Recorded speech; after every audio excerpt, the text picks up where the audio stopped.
Bakit mo tatawaging iglesia ni Manalo ito?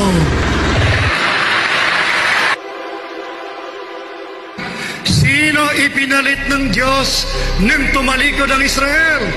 Ang ipinalit si Kristo at ang unang iglesia.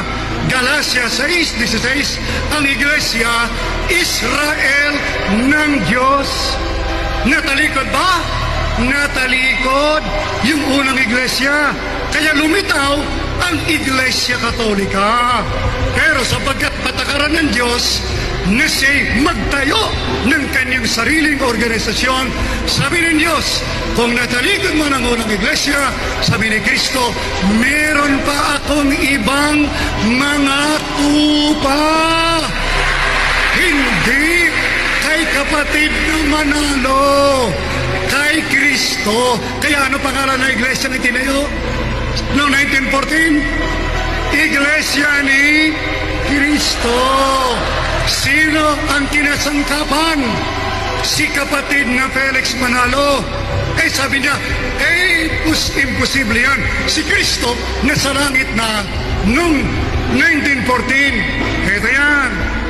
Sa Roma 16:16, ang sabi ni Pablo, magbatian kayo ng banal na hari. Binabati kayo ng lahat ng iglesia ni Kristo. Tanong. Ito tanong. Si Kristo ba nakarating sa siyudad ng Roma? Physically, hindi. Pero bakit may iglesia ni Kristo doon? Sino isinugo? Si Apostol Pablo. Yun bang iglesia sa Roma?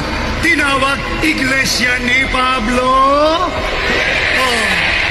Bakit mo tatawaging iglesia ni Manalo ito?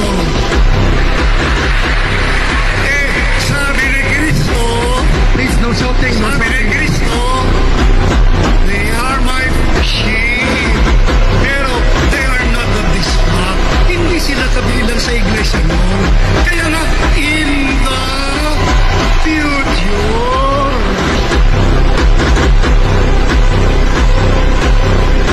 Bakit kaya maaasahan ng mga tunay na lingkod ng Diyos na kapag ka sa Panginoon Diyos inihayag o ipinahayag, ikinumpisal ang kanilang mga kasalanan, ay tiyak na sila'y patatawarin? Pakinggan natin ang nakasulat dito po sa unang Juan sa 2:1-2, ganito ang ating mababasa. Mumunti kong mga anak, ang mga bagay na ito ay isinusulat ko sa inyo upang kayo'y huwag mangagkasala.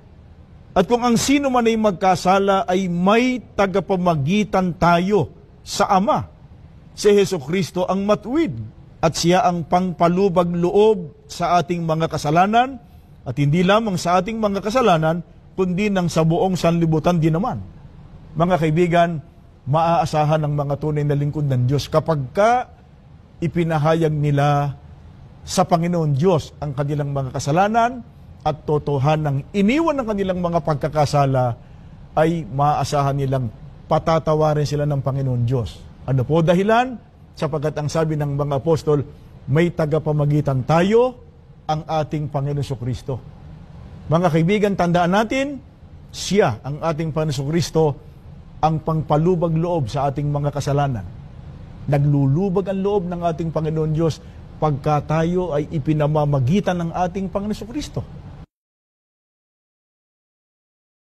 Bakit bawal sa isang kaanib sa Iglesia ni Kristo na mag-asawa sa hindi Iglesia ni Kristo? Buti kapatid na Romel, mga mahal na kaibigan, alamin natin sa Biblia, sino po ba ang nagbabawal sa mga kaanib sa Iglesia ni Kristo na mag-asawa sa hindi Iglesia ni Kristo? Pakinggan po ninyo, dito po sa 2 Korinto 6:14. Huwag mag-aasawa sa mga hindi sumasampalataya. Malinaw po, mamahalan naman at nagkakasundo naman.